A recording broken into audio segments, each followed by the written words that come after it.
Bueno, pues hola a todos, sean bienvenidos a otra sesión más de nuestro curso de Filosofía de la Ciencia aquí en el Pensamiento en Llamas. Es un enorme placer y un gran gusto para mí pues estar pues otro jueves aquí con ustedes. Y bueno, pues hoy vamos a hablar o vamos a tratar una de las preguntas que pues dentro de Filosofía de la Ciencia es la pregunta de los 400 millones de dólares. Que bueno, pues es la pregunta de ¿qué es esto que solemos denominar o llamar como ciencia? Que bueno, como vamos a ver en este video, pues es una pregunta muy complicada que tiene muchas aristas por donde uno podría de pronto analizar. Y vean, en este orden de ideas, cuando nosotros nos enfrentamos a este tipo de cuestiones que, bueno, tienen como la perspectiva o la vista, ¿no? O la apariencia desde un punto de vista filosófico que, pues, nos van a hacer pedazos, nos van a hacer añicos y que, pues, no vamos a lograr responderla de manera adecuada, que van a sobrar problemas y que, pues, en este sentido no vamos a llegar a una conclusión muy concreta. Bueno,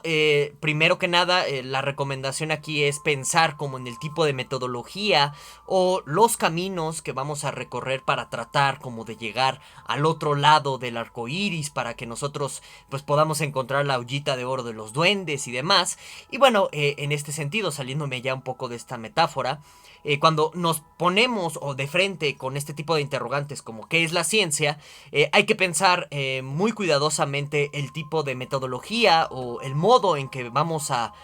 proceder para precisamente dar una respuesta que si a lo mejor no es definitiva ni del todo concluyente, pues sí puede ser una respuesta lo suficientemente aproximada al objeto o a la cosa en sí que nos estamos cuestionando, que en este caso es la ciencia, para que, bueno, pues también se abran otro tipo de reflexiones, ¿de acuerdo? Ahora, cuando nosotros nos ponemos a analizar y a reflexionar dentro de las diversas filosofías de las ciencias que se han propuesto pues a lo largo, sobre todo del siglo XX, que bueno, como más o menos yo les explicaba ya en la sesión pasada, pues la filosofía de la ciencia en sí es una invención de los filósofos del siglo XX, de tal suerte que es un tanto como anacrónico hablar de pronto de la filosofía de la ciencia de Platón, la filosofía de la ciencia de Arquímedes o algo así por el estilo. Y también tiene que ver con consideraciones contextuales que ahorita vamos a ir viendo precisamente en este video para terminar de cerrar cosas que dijimos en la sesión pasada. Bueno, algo muy común que encontramos dentro de las diversas filosofías de la ciencia es que el filósofo como que se para en una torre, se para en un pedestal de marfil y desde una postura bastante normativa se pone a decir cómo deberían de ser las cosas. Y en este orden de ideas, pues la ciencia no es ninguna excepción y entonces es bastante común que te encuentres a filósofos de la ciencia diciendo que pues precisamente que la ciencia tiene que ser y que debe de actuar y que debe de decir y que debe de, en pocas palabras, comprobar sus resultados a perspectiva o a consideración de una filosofía en concreto o en particular. Eso, lejos de ser un asunto puramente normativo, muy injustificado, es bastante problemático en virtud de la diversidad o de la complejidad que tiene el fenómeno científico dentro tanto de la historia del pensamiento como de la historia del desarrollo humano. Entonces, yo lo que les propongo para que podamos enfrentarnos a esta pregunta de qué es la ciencia es abandonar por un momento como este tipo de filosofías de la ciencia muy normativas que nos dicen cómo debe de ser la ciencia en muchas ocasiones sin conocimiento de las prácticas científicas, con una intención puramente normativa y más que nada con una intención incluso hasta teológica. Ahí te encuentras a todos los tomistas tratando de decir cómo debe de ser la ciencia desde una perspectiva tomista, que bueno, dentro de la conceptografía o de la cosmovisión tomista, pues todo está encaminado a un aspecto teológico. Acuérdense ustedes de esta célebre frase de Tomás de Aquino de que la filosofía tiene que ser sierva o es totalmente sierva de la teología. Entonces, ese tipo de discursos normativos son peligrosos en tanto que uno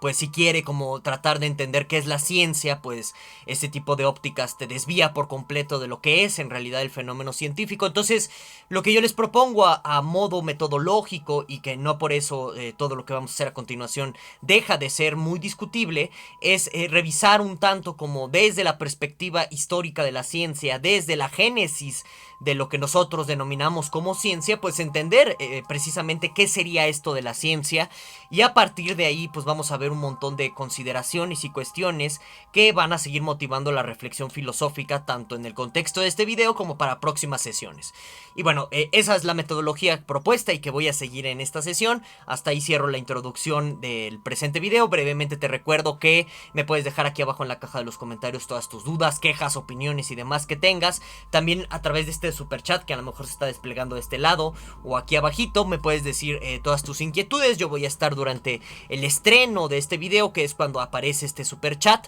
Y bueno,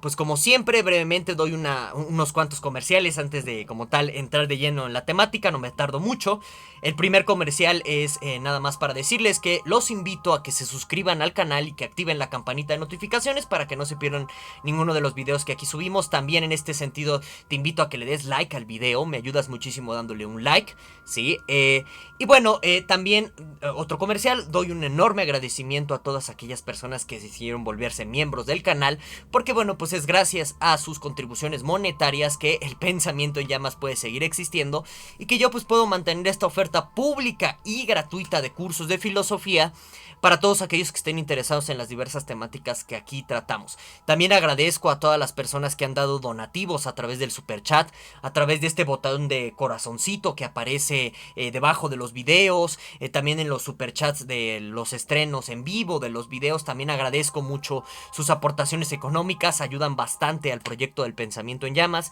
Y bueno, en todo caso de que pues quieras volverte miembro, brevemente te digo que obtienes una serie de ventajas exclusivas, como por ejemplo el acceso a un grupo de Discord en donde discutimos de viva voz un montón de cosas bastante interesantes. También obtienes un acceso a una serie de cursos exclusivos y demás. Bueno, brevemente también te recuerdo que, o sea, no pasa nada si no tienes dinero para apoyar al proyecto del Pensamiento en Llamas. Me apoyas muchísimo viendo estos videos y sobre todo dándoles like y compartiéndolos con algún amigo. Último comercial, brevemente te invito a mi otro canal de YouTube, El Abogado en Llamas, en donde, bueno, pues es un sitio encaminado, destinado a la divulgación jurídica y de temas en esa tónica. En este momento por allá estoy dando un curso de filosofía del derecho por si te interesa. Bueno, pues te podrías dar una vuelta por allá y bueno, me apoyarías mucho si te pasas a suscribir al Abogado en Llamas, ¿de acuerdo? Y activar la campanita de notificaciones en ese otro canal. En la descripción de este video, en el primer comentario destacado de este video y también en el super chat que se despliega durante el estreno de este video, te vas a encontrar el enlace a este canal para ir a suscribirte en caso de que quieras apoyar. Y pues ya terminamos toda esta serie de comerciales para brevemente recomendarles bibliografía sobre la ciencia en términos de tratar como de definirla o entenderla dentro de su historicidad o dentro del desarrollo histórico de la ciencia. El primer clásico en este orden de ideas es la serie o el conjunto de volúmenes de George Sarton. Aquí les pongo el primer ejemplar de Sarton. Son varios volúmenes que abarca desde la historia de la ciencia en la antigua Grecia hasta más o menos siglo XIX, por ahí se queda Sarton. Entonces es buenísimo el compendio de datos y el compendio de análisis que hace ahí pues Sarton respecto a qué puede ser la ciencia desde su contextualidad histórica y no tanto desde una perspectiva, otra vez, ¿no? de filósofo montado en una torre de marfil que desde una postura muy normativa le está diciendo cómo debe de hacer ciencia al científico, ¿no? Entonces el enfoque histórico tiene pues esa gran ventaja de que no tiene esa connotación normativa. Entonces muy recomendable, los libros de Sarton. También este libro de Bin Moon es muy recomendable, que pues digamos es algo más breve, más conciso sobre la historia de la ciencia, cómo se origina y las influencias que tiene dicha historia ya en la ciencia tal y como la entendemos, sobre todo aquí en Occidente. Entonces muy recomendable este otro librito. Y bueno, este otro de Wotton sobre la invención de la ciencia, bueno, es un clásico también dentro de todas estas consideraciones. Se aleja bastante en algún sentido de la perspectiva kuhniana, aunque se le asemeja. Entonces para todos aquellos que sean kuhnianos o les guste pues la filosofía de historia de la ciencia de Kuhn, que más adelante la vamos a tratar en el presente curso, pues aquí está este librito, dense con todo, ¿de acuerdo? Bueno, Ahora sí ya, terminadas las recomendaciones bibliográficas, vamos a entrar de lleno con esta consideración de qué sería la ciencia y bajo la metodología propuesta para la presente sesión, veamos cómo revisando un tanto como la historia de la ciencia, pues podríamos nosotros obtener elementos que nos permitan decir precisamente qué es esto de la ciencia, ¿de acuerdo? Y bueno, por usar un tanto una tónica bíblica, digamos que en el principio pues estaba la filosofía, ¿sí? Que después dentro de las historiografías de la ciencia le denominan filosofía natural. Ahorita voy a comentar varias cosas al respecto. Pero bueno, usando otra vez, ¿no? Una tónica muy bíblica, pues digamos que en el principio estaba la ciencia y por un tiempo pues fue esto algo bueno. ¿De acuerdo? ¿En qué sentido esto fue algo bueno? Bueno, valga la redundancia. Cuando nosotros, digamos, revisamos la historia de la filosofía hasta antes del inicio de la así llamada filosofía de la modernidad, lo que nosotros encontramos es que los filósofos son todólogos, ¿no? ¿En qué sentido son todólogos? Bueno, pues en el sentido en el que llegaban los filósofos, proponían un sistema, una doctrina filosófica que partía de, digamos, algunas nociones claves, algunos planteamientos elementales, y a partir de ellos, pues se ponían a explicar la totalidad de las cosas, desde lo más grande o complejo como podría ser el origen del cosmos, o de qué está hecho el cosmos, o para qué existe un cosmos, hasta las cosas más triviales y más simples, entre comillas, como cómo deberías relacionarte con tus semejantes, o cómo deberías en este orden de ideas como bueno, tratar de, digamos, vivir una vida buena o tener felicidad inmediata, este tipo de cosas ya muy éticas. Entonces, los filósofos, hasta antes de iniciada la filosofía de la modernidad, son todólogos en este sentido. Tratan de, digamos, satisfacer una necesidad explicativa que vemos pues constantemente presentarse en la condición humana, ¿de acuerdo? El ser humano parece que tiene como una especie de curiosidad innata, así entre comillas, que no todos, ¿verdad? O sea, hay personas que tal cual viven sin curiosidad respecto a nada y tal parece que en algún sentido son felices, ¿no? Esto también entre comillas. Pero bueno, en algún sentido las grandes filosofías o los grandes sistemas filosóficos occidentales, que podemos remontar su inicio desde los presocráticos, tratan de responder a una necesidad vital de sentido, en el orden de ideas de tratar de decir qué son las cosas, enmarcarlas dentro de un orden específico y a partir de ahí ubicar al ser humano en tanto a su propósito o su invectiva de vida. En este sentido, por ejemplo, uno de los helenistas clásicos, Comfort, creen que la filosofía occidental se origina a partir de lo que él denomina como el milagro griego, que básicamente se da a partir de una ruptura respecto a la racionalidad mitológica con la racionalidad un tanto ya materialista que encontramos en los filósofos presocráticos. Los filósofos presocráticos, recordarán ustedes, personajes como Tales de Mileto, ¿no? Que creen que el arjeo, el principio del todo es el agua, el agüita de Tales de Mileto. Bueno, según Comfort, lo que está pasando ahí es que personajes como Tales de Mileto están renunciando a una racionalidad mitológica en donde a partir de los dioses del Olimpo se explica el todo, por adoptar un principio materialista, y en ese sentido comenzaría, digamos, como toda esta aventura del pensamiento filosófico, por usar una expresión de Sabater, que no es muy propicia, pero bueno, empezaría esta aventura del pensamiento filosófico de tratar de dar una explicación no mitológica, per se no religiosa, sobre el origen del cosmos a partir de, digamos, los presocráticos, ¿de acuerdo? Entonces, como les decía, hasta la filosofía de la modernidad, ya cuando llegamos a la filosofía de la modernidad, los diversos filósofos se van a ir decantando. Ahorita vamos a profundizar un poquito en esto. Pero los filósofos son todólogos, todo lo explican, todo lo abarcan desde su sistema filosófico, ¿de acuerdo? Y por un tiempo, como decía esta frase bíblica que les puse aquí, bueno, es una frase con tonalidad bíblica, pues eso fue bueno. ¿Y por qué fue bueno? Entre comillas, porque digamos que las diversas doctrinas filosóficas más o menos operaban, más o menos satisfacían o respondían a algunas inquietudes del momento. Tipo, para los que son fans de Tomás de Aquino,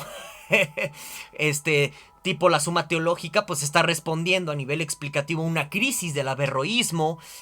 por ejemplo, tipo el estoicismo, el epicureísmo, el estoicismo pirrónico, que son las filosofías así denominadas como helenistas, post-aristotélicas, tratan de satisfacer el problema a través de, por ejemplo, redefinir la felicidad ya no en términos de la polis, porque Alejandro Magno con su imperio deshizo la vida política pública de las antiguas ciudades-estados. Las filosofías helenísticas tratan de, en ese sentido, hacer frente a esos problemas, tratando de redefinir la vida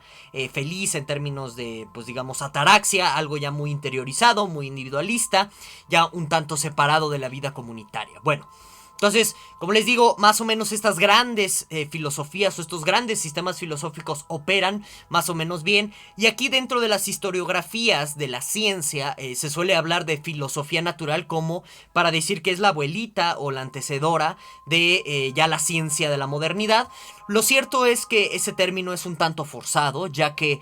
por ejemplo, cuando tú piensas en personajes como Aristóteles, que en realidad en Aristóteles tú no puedes hacer esta distinción muy clara entre ciencia y filosofía, a pesar de que hay algunos discursos que digan que sí, en virtud de que, por ejemplo, el corpus aristotélico está coordinado como buen sistema filosófico en un todo, gira alrededor de unas cuantas series de tesis elementales que se suelen conocer como hilemorfismo a nivel metafísico, y a partir de ellas se explican muchas cosas también en el ámbito empírico. Acuérdense que Aristóteles tiene tratados de biología y tratados de física. A veces esta como distinción que se suele hacer en filosofía entre como que la filosofía se dedica, ¿no?, a temas metafísicos, a ser la ciencia de las primeras causas y demás, ignoran de pronto, por ejemplo, que el término en sí metafísica dentro de la historiografía doxográfica, es decir, del modo en que se clasificaron los textos aristotélicos, nos parece decir o indicar que el término metafísica fue inventado por los escolásticos, que, digamos, ese término, tal cual, en una significación muy literal de metafísica, en el sentido de ser lo que está más allá o lo que está después de lo físico, se debe a que básicamente el escolástico pues llamó así al libro, tal cual, que venía después de la clasificación aristotélica del corpus aristotélico clásico, siendo primero el libro de la física, y el libro que le seguiría sería ya el libro que ahorita conocemos como metafísica. Entonces le puso así metafísica porque tal cual es el libro que le sigue. Entonces, con base en todos estos datos y todos estos hechos históricos, pueden ver que incluso en personajes como Aristóteles, pues él es un todólogo, su sistema filosófico está constituido en ese sentido y pretende explicar desde aquellas cosas que no son como visibles o que no son inmediatamente perceptibles, como cosas tipo el primer motor y demás, hasta ya cosas muy inmediatas para los sentidos, como el reino biológico, fenómenos meteorológicos, etcétera, ¿de acuerdo? Entonces así va la historia de la filosofía, siendo una todología de todo, básicamente lo explica hasta los más ínfimos detalles y también los más grandes o los que se creen más importantes, hasta que, bueno, déjenme, me hago chiquito, ya, hasta que, bueno, pues llega el capitalismo, ¿no? Y aquí es importante mencionarles que, digo, las filosofías de la ciencia como de corte marxista, esto lo suelen satanizar, y por eso a veces dentro del marxismo, por ejemplo, pensando en el marxismo de un señor llamado León de Gortari, que es tío de Carlos Salinas de Gortari, vean qué irónico, ¿no? Que Carlos Salinas venga de familia marxista y que pues es la cosa más neoliberal que te puedas pensar, Salinas, ¿no? En fin, ese es otro tipo de debates o de análisis, pero regresando aquí a la materia, en realidad la ciencia ya como la conocemos en nuestros días proviene directamente del capitalismo. Entonces vamos a analizar qué está pasando aquí con el capitalismo, porque también va a ser el capitalismo el que va a hacer la incisión o va a comenzar a incidir entre ciencia y filosofía, de tal suerte que está como toda este gran corpus de todología, de filosofía, comienza a perder cada vez más su fuerza, ya hasta la muerte de los grandes sistemas post-Hegel o después de Hegel. Y que, pues de tal suerte que ahorita ya en el siglo XXI, tener un filósofo todólogo que sale con su tratado de filosofía a decirte o a pretender decirte que lo puede explicar todo con su filosofía de sillón, es decir, con una filosofía que se hace desde la comodidad de su casa, desde la comodidad de su escritorio y nunca habiéndose involucrado en las prácticas científicas, pues tal parece que no tendría sentido ni valor ya para la ciencia contemporánea. Vamos a explicar por qué, y sobre todo en virtud del auge del capitalismo, que pues básicamente va a dar como resultado inmediato ya la ciencia contemporánea que tenemos, ¿de acuerdo? Bueno, entonces, básicamente un poco como de contexto, que digo, esto se especula mucho también, hay varias explicaciones o varias maneras de entender por qué se da el capitalismo. Aquí yo no voy a satanizar ni tampoco a digamos, bendecir al capitalismo, no se trata de eso, no estoy sobre esa línea, nada más trato de explicar algo muy concreto en virtud de la evidencia, de los hechos históricos que contamos, pero bueno, tal parece que el capitalismo surge, sobre todo el capitalismo mercante, que básicamente se constituye de, pues sí, de generar riqueza, de generar valor de bienes y demás a partir de la exportación mercantil vía marítima. Este tipo de capitalismo se genera en virtud de la gran crisis sanitaria que ocurrió en el medievo, en la Europa medieval, por la peste negra. La peste negra arrasa con el campo medieval, mata sobre todo a las clases bajas, campesinos, y en virtud de una falta de mano de obra que trabajara los campos, pues hubo hambrunas, hubo problemas de abastecimiento, hubo problemas de, pues precisamente de consumo, de comida y todo esto. Entonces los grandes cuerpos, tanto clericales como monárquicos de la época, comienzan a autorizar las expediciones marítimas. Y en este orden de ideas, gracias también a la caída de Constantinopla, pues se facilita más la importación de bienes y de productos del lado oriental del mundo, ¿de acuerdo? Y entonces es gracias a esa gran exportación de bienes que se comienza a generar una nueva clase social, que se comienza a adquirir también poder, se empieza a amasar poder a manos de unos cuantos, y es gracias a este enriquecimiento de estos mercaderes que comienza a cambiar el mundo, y ahí empieza la ruina del mundo medieval. Empieza paulatinamente la iglesia a perder control, y también las monarquías se comienzan a debilitar, ¿de acuerdo? Bueno, entonces, ¿por qué la ciencia sería en este sentido producto o desarrollo del capitalismo? Acuérdense que hasta este momento estamos pensando en el siglo XVI, XVII, pues la iglesia, sobre todo la escolástica medieval, ¿no? Los tomistas y sus amigos de hace como 4 siglos, pues eran los reyes en lo que concierne respecto a teorías explicativas, respecto a ser autoridades epistémicas. Ellos decían lo que era ciencia, lo que no era ciencia, que este término aún todavía no existe, pero en pocas palabras ellos dictaminaban cuál era el conocimiento verdadero de las cosas. Y bueno, de pronto este tipo de conocimientos tan especulativos, tan escolásticos, dejaron de servir, dejaron de ser útiles precisamente para una clase mercantil que lo que quiere primordialmente es favorecer sus negocios, favorecer sus industrias, favorecer precisamente la exploración de nuevas vías mercantiles. Entonces se comienzan a dar cuenta que existen por ahí personajes rebeldes del mundo de la escolástica, que ya sea que fueron expulsados por sus ideas, que podríamos decir estaban en contra del credo católico, o que fueron expulsados por ser herejes, o que fueron, en pocas palabras, expulsados por pensar diferente a la escolástica. Los comienzan a reclutar estos grandes mercaderes, los empiezan a reclutar estos primeros capitalistas, y a cambio de, digamos, tratar de formular teorías que permitieran más que nada innovaciones tecnológicas, pues los patrocinaban. Entonces, vean, esta es una parte de la historia que de pronto ignoramos cuando pensamos en figuras como Galileo o como Copérnico, incluso hasta personajes como Newton, que dicho sea de paso, como 2/3 partes de su obra es de teología. Newton está obsesionado con Dios, de tal suerte que lo que conocemos ya como las leyes clásicas de la cinemática newtoniana, pues representan un pequeño corpus de su teoría. Pero gracias a ese trabajo, pues pudo haber sido patrocinado Newton por la corona y por básicamente instituciones de comercio privadas, o que estaban involucradas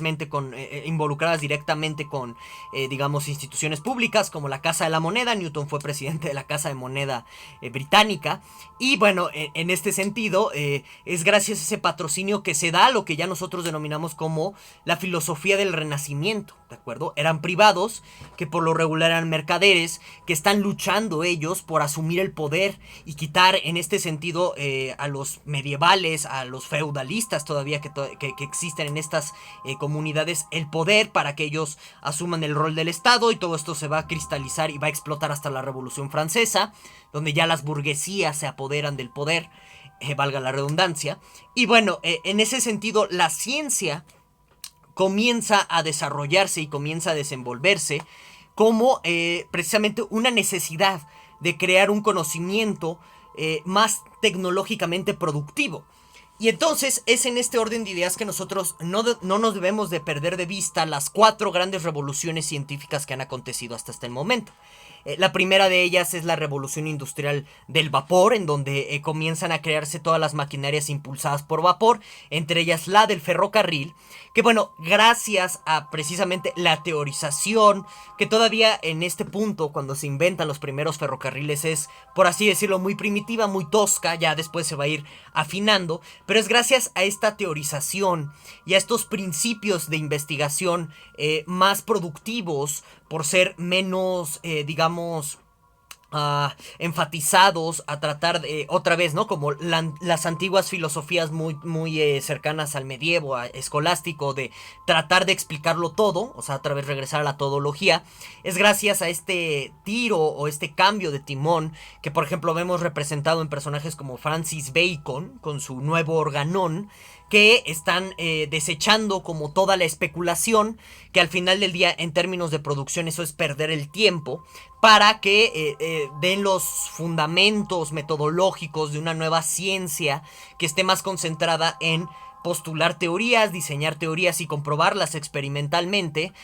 con el fin de tener resultados que sean más prácticos, o bien que a nivel de la producción permitan innovaciones tecnológicas que en este orden de ideas, bueno, para el capitalismo de esta época, permitan la innovación en el comercio, generen más dividendos, y en este sentido, ojo, esto es algo muy importante, permitan una mejor manipulación de la realidad material que se tiene alrededor.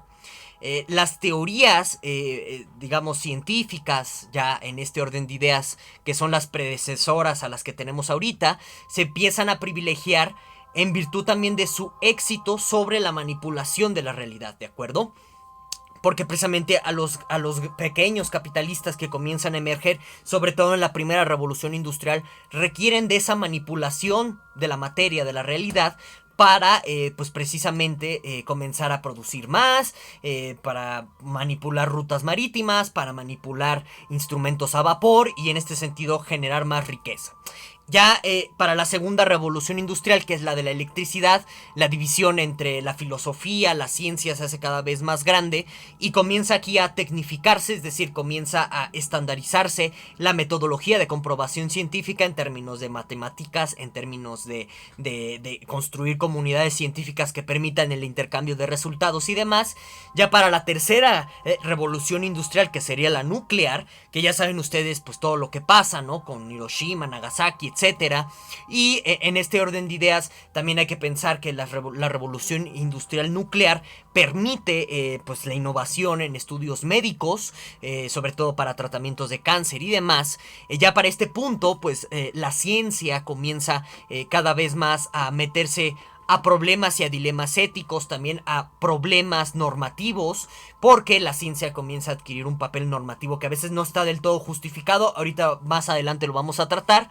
Y es en ese contexto de la tercera revolución industrial dentro de la ciencia que surge nuestra contemporánea filosofía de la ciencia, es decir, en el siglo pasado. Y ya para nuestro contexto actual, que se supone que nosotros estamos en la cuarta revolución industrial, que sería la revolución de la inteligencia artificial, ahorita si se dan cuenta, la ciencia está virando cada vez más a cuestiones computacionales, está virando cada vez más a cuestiones de neurociencias, porque en pocas palabras lo que se pretende es modelar un sistema interactivo que permita en este sentido no nada más pues ser algo así interesante, muy de ciencia ficción, sino también optimizar la producción. Entonces se dan cuenta, hay una estrecha relación entre cómo el capitalismo va evolucionando, desarrollándose, también respecto a cómo la ciencia se va desarrollando. De tal suerte que nosotros podemos decir que la ciencia pues es hija del capitalismo, y esto, lejos de caer en el marxismo trasnochado de satanizarlo y demás, pues no es ni bueno ni malo, simplemente es un fenómeno que se ha dado, ¿de acuerdo? Entonces, si se dan cuenta, el desarrollo de la ciencia está motivado constantemente por la simplicidad teórica, en el sentido de renunciar como a una especulación muy tradicional dentro de la filosofía de todología que se dio antes de la filosofía de la modernidad, en donde se trata de implementar o integrar una explicación de la totalidad por, digamos, explicaciones que tiendan a la tecnificación, y esta tendencia se hace cada vez más pautada, más marcada, hasta que ya llegamos a la cuarta revolución industrial, en donde, digamos, el desprendimiento entre filosofía y ciencia cada vez es más agudo y más complejo, ¿de acuerdo? Bueno, ahora hay que mencionar, digamos, o hablar para también la consideración de definir qué es la ciencia, digamos, del aspecto normativo que hay en torno a la misma. Digamos que desde el positivismo comtiano, del cual yo ya he hablado en el curso de epistemología que está aquí disponible en el Pensamiento en Llamas, te puedes ir a la pestañita de comunidad y ahí ves el video, te encuentras con el video sobre Comte. Bueno, aquí el detalle es que, pues desde que se instaura el positivismo comtiano desde mediados del siglo XIX, ¿sí? Bueno, pues básicamente se crean más aguda esta división entre ciencia y filosofía, sobre todo por considerar, a veces de una manera muy injustificada, que la ciencia es el mejor conocimiento que tenemos, que es el conocimiento que per se nos va a llevar al progreso social, al progreso de la humanidad como tal en toda su totalidad, y que conocimientos como la filosofía dentro de su arista metafísica o la religión son conocimientos primitivos, conocimientos que hay que desecharlos y sustituirlos por un conocimiento científico. Les digo que esto en Comte a veces es muy injustificado, pero está reaccionando, digamos, a las tendencias del momento, y que al final del día esto configura y constituye cierta como ideología que hay en torno a la ciencia, de considerar que la ciencia es, digamos, el único conocimiento verdadero que puede haber de la realidad y el mejor de todos, a veces sin que se argumente del todo. Pero en especial embistió o vistió por completo el positivismo comtiano a la ciencia de un aura muy normativa. ¿En qué sentido? En el sentido de darle por completo al así llamado conocimiento científico la batuta de determinar o de dictaminar qué va a ser considerado como ciencia y qué no, y eso tiene profundas consecuencias normativas, en el sentido de que, por ejemplo, si lo que tú estás haciendo no es considerado científico, pues se te puede tomar como charlatán, se te puede tomar como loco, y a veces eso a nivel social te puede llevar a muchos problemas o al aislamiento total, ¿no? Desde el encierro hasta el aislamiento. Y bueno, en este orden de ideas, pues el positivismo comtiano está justificando, digamos, esta tecnificación del conocimiento científico que se está dando, y que, bueno, pues constituye toda esta arista o toda esta cuestión ideológica. Y no va a ser hasta el naturalismo quainiano, que más adelante en el presente curso vamos a profundizar, aunque la epistemología naturalizada quainiana yo ya lo traté dentro del margen del curso de epistemología, que de nuevo está disponible si te vas a la pestaña de listas de reproducción del Pensamiento en Llamas, ahí te vas a encontrar esa sesión sobre Quine. Bueno, en este orden de ideas es importante aquí mencionar cómo desde el naturalismo quainiano se ha tratado de ver que es injustificada la división al final del día entre filosofía y ciencia, en virtud de que, bueno, pues ambas pretenden hablar de la realidad, de lo que realmente existe, de lo que realmente está ahí. Por lo que, pues en realidad puedes pensar que es de pronto como un prejuicio pensar que la filosofía a veces no tiene capacidad para debatir con un científico. O al revés, que la ciencia no puede debatir con la filosofía, porque siguiendo, ¿no? Como de pronto estas definiciones igual circulares, injustificadas, porque digamos se justifica usando una filosofía el que la filosofía se entienda de una manera diferente. Se trata de ver desde el naturalismo quainiano que todo eso está injustificado, y que, bueno, pues precisamente ciencia y filosofía pueden discutir a la par, y que, pues, ateniéndonos a las mejores evidencias, se le tendrá que dar la razón ya sea al filósofo, ya sea al científico, y eso al final del día es irrelevante. Pero al final del día esto es importante hacerlo notar. Este tipo de enfoques naturalizados son sui generis, sobre todo dentro de la filosofía analítica. Los quainianos por lo general suelen malinterpretar esto, lo entienden como una eliminación o una reducción de la filosofía a la ciencia, lo cual el mismo Quine jamás abogó por ello. Pero bueno, les digo, son posturas muy muy sui generis, pero sí es importante de pronto como dar un respiro o considerar este tipo de cosas, sobre todo frente a ideologías como la comtiana, que de nuevo han tratado de ver a la ciencia como el conocimiento per se o el conocimiento último de las cosas, sin que pues precisamente eso esté plenamente justificado. Y bueno, vamos ya a ir cerrando la presente sesión, pues ahora sí, diciendo qué es la ciencia, con base como en el análisis de breve que hicimos, ¿no? No podemos alargarnos tanto en virtud de que pues hay que ser un poquito breves respecto a los videos de YouTube. Bueno, vamos a ir cerrando. Concluyendo, siempre teniendo en consideración que esto es para que se siga debatiendo, se siga pensando, diciendo qué es la ciencia, ¿de acuerdo? En ese sentido, pues vamos a decir que es la ciencia desde dos aspectos. El aspecto puramente descriptivo, en el sentido de entenderlo como un fenómeno que se va construyendo desde las revoluciones industriales capitalistas, y también desde su aspecto normativo, entendiéndola como pues precisamente aquella que otorga o quita autoridad epistémica a los agentes o a los individuos dentro de una sociedad, y que bueno, pues esto termina por significar en muchas ocasiones, ahorita como lo analizaremos, digamos la normatividad o el control del individuo, su cuerpo y de la sociedad en su conjunto, ¿de acuerdo? Bueno, entonces descriptivamente, con base en los hechos históricos que podemos ver, y sobre todo en este interés capitalista de financiar a todos estos como rebeldes, ¿no? De la escolástica, en tanto que pues las teorías de estos rebeldes permitieran la manipulación de la realidad para optimizar el comercio y optimizar la producción. Bueno, nosotros podemos entonces entender a la ciencia desde este análisis histórico como el conjunto de conocimientos tecnificables. ¿Qué quiere decir esto de tecnificables? Bueno, que son conocimientos que permiten manipular la realidad a nuestro antojo vía la instrumentalización, es decir, vía un conjunto de metodologías, un conjunto de lenguajes matematizados o vía un cierto conjunto de principios tanto metodológicos como observacionales, como de investigación empírica, de tal suerte que toda esta tecnificación garantizan algún grado de objetividad. Porque como veremos en próximas sesiones, la ciencia en sí no puede ser absolutamente objetiva, ya que si dices o piensas algo así te metes con problemas para falsear teorías, ¿no? Que todo esto tiene que ver con Poppercito, en fin, entonces más adelante veremos todo este tipo de cosas. Pero bueno, este asunto de la tecnificación hay que tener mucho cuidado.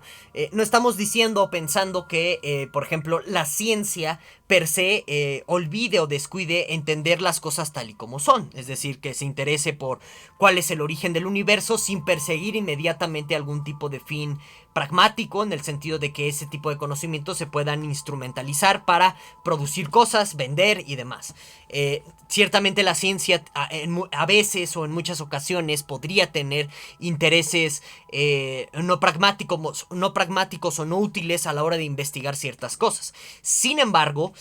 sí tiene este interés, en tanto que sí podemos presumir que tiene este interés, incluso las preguntas de las cuales tú no puedas presumir una utilidad inmediata, en tanto que la ciencia es un conjunto de conocimientos sistematizados. Es decir, que por ejemplo, lo que tú digas en matemáticas va a terminar afectando a otro tipo de áreas en donde ya hay una aplicación inmediata y en este sentido una manipulación directa de la realidad, como puede ser la ingeniería, como podría ser la química, como podría ser no sé, la arquitectura, en donde estás manipulando directamente cierto tipo de entidades de lo real. Entonces incluso en disciplinas a veces como muy abstractas, tipo la matemática, que se le suele considerar como una ciencia formal, o incluso la lógica, también digamos como las afectaciones teóricas que tenga lo que se diga en este tipo de ámbitos, termina afectando o termina implicando a las demás disciplinas, porque la ciencia está sistematizada. Piénselo en ese sentido como si se tratara de una torre de Jenga, de tal suerte que si tú quitas un cachito o un pedacito de la torre se puede caer todo el edificio, porque la ciencia, en virtud de su sistematización, tiene hilvanado un conjunto de conocimientos que permiten en este sentido pues ya la tecnificación directa, que es decir, la manipulación de la realidad. Entonces, en este orden de ideas, yo les recomendaría este anime del Doctor Stone, en donde, bueno, el personaje o el protagonista de este anime nos muestra cómo la ciencia puede tecnificar la realidad en tanto que la puede manipular, ¿no? Entonces es interesante ver ese tipo de cosas porque vean, de pronto aquí, sobre todo en Latinoamérica, en donde pues es de común conocimiento que no tenemos innovación tecnológica, lo cual es muy preocupante. Yo no sé por qué de pronto todos estamos dormidos en nuestros laureles. En fin, ya lo hemos discutido en otros directos y en otros contenidos del canal. Como les decía, aquí como no tenemos innovación tecnológica, toda la tecnología la tenemos que importar del extranjero,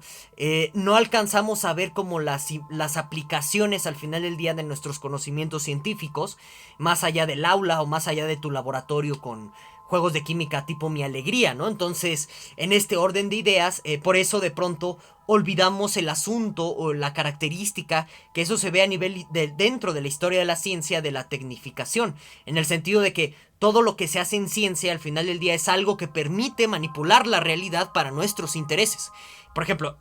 dentro de nuestros intereses está es el asunto de la salud, es el asunto de seguir vivos. Entonces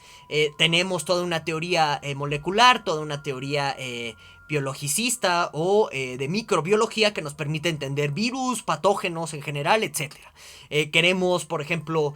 crear energía limpia, entonces pues tenemos toda una teoría atómica para reactores nucleares. Entonces, como pueden darse cuenta, ahí está como esa mancuerna o esa implicación directa de la ciencia como un conocimiento tecnificable que permite, en este orden de ideas, manipular la realidad vía la instrumentalización, es decir, la formalización del lenguaje y la aplicación de cierto tipo de metodologías que garantiza algún grado de objetividad respecto a lo que estamos haciendo, para que, ojo, esto es algo muy importante, pueda ser reproducible mi manipulación de la realidad por otros. O sea, se supone que si, por ejemplo, yo en este momento les muestro algún tipo de teoría científica, gracias a la tecnificación, es decir, a la instrumentalización que involucra todas estas metodologías y todos estos lenguajes, ustedes en determinado punto podrían replicar el modo en que yo estoy manipulando la realidad y manipularla ustedes mismos, de tal suerte que si les muestro la teoría para, qué sé yo, generar electricidad sin cables, algo así por el estilo, en virtud de la tecnificación ustedes también podrían replicar ese conocimiento. Entonces, la cuestión de la tecnificación es muy interesante. Más adelante lo seguiremos explorando. Y de nuevo está esta recomendación para que vean que bueno, dentro de este anime lo ejemplifican muy bien. Cómo, de nuevo, la ciencia permite la manipulación de la realidad. ¿De acuerdo? Que es todo este asunto de la tecnificación. Y bueno, ya para concluir, pues vamos a hablar de qué es la ciencia desde este aspecto normativo. Acuérdense que per se la normatividad no es algo malo. A veces en filosofía se sataniza mucho eso, ¿no? De que cuando llega alguien y dice es que pues hay que seguir reglas y hay que seguir normas sociales, los filósofos suelen ser reacios a todo eso, en ocasiones con razones, en muchas sin razón, ¿no? Pero bueno, entonces cuando hablamos aquí de lo normativo en la ciencia no hay que pensar en cuestiones de corte relativistas o posturas puramente historicistas dentro de la ciencia, sino que hay que reconocer que también a nivel histórico vemos constantemente una pretensión normativa que se tiene desde la ciencia para estandarizar el conjunto de los conocimientos y volverse ellos mismos autoridad epistémica. También esto se debe en cuestión desde un punto de vista histórico en virtud de la pugna entre la filosofía de la modernidad, sobre todo dentro de la vertiente del renacimiento humanista o de los renacentistas humanistas, con la Iglesia Católica, ¿de acuerdo? O sea, están tratando de quitarle a la Iglesia Católica la batuta de autoridad epistémica, entonces eso como que se les queda a la ciencia en virtud de herencia, ¿de acuerdo? De herencia histórica que traen sobre sus hombros, ¿de acuerdo? Bueno, entonces desde el punto de vista normativo, pues la ciencia, pues eso es este conjunto de conocimientos, más bien es este conjunto de discursos que regulan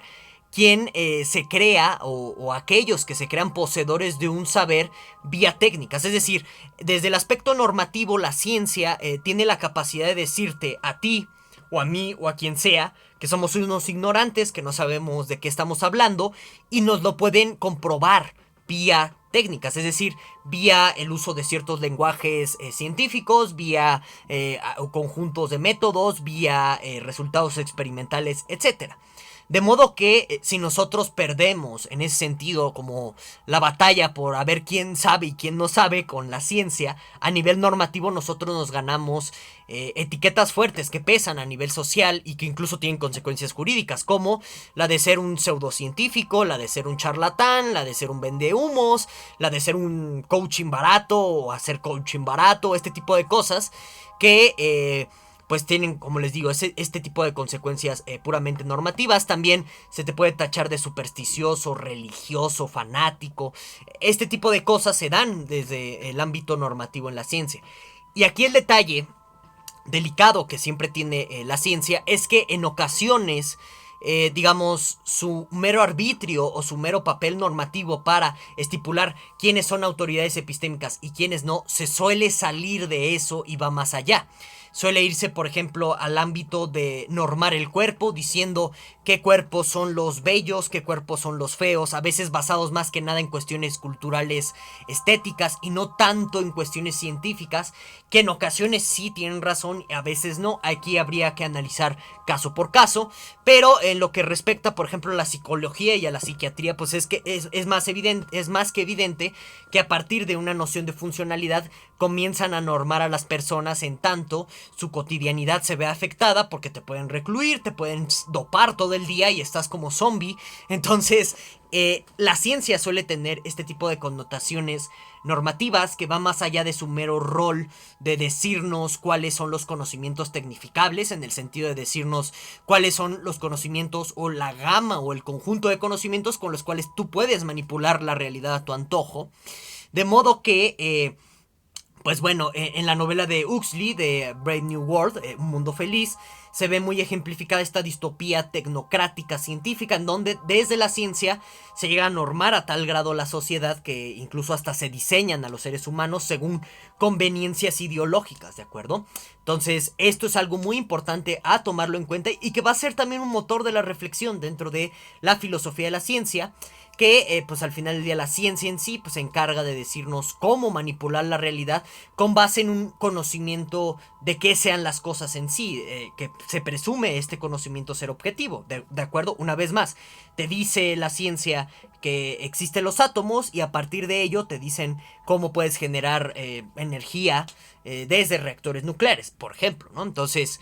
y están todos estos aspectos normativos, lo que tiene que ver con el medio ambiente, diría muchas cosas ahí al respecto, no puedo porque es YouTube, pero también hay un aspecto normativo ahí que a partir de, digamos, cierto tipo de conocimientos tecnificables que permitirían la manipulación de la realidad, incluso hasta te pueden decir qué comer, qué debes comer, cómo debes de calentarte, cómo debes de iluminar tu hogar, etcétera, ¿no? Bueno.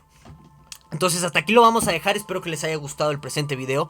Me puedes dejar todas tus dudas, críticas, quejas y comentarios que más tengas aquí abajito. Recuerda darle like al video si te gustó. Nos vemos, hasta la próxima.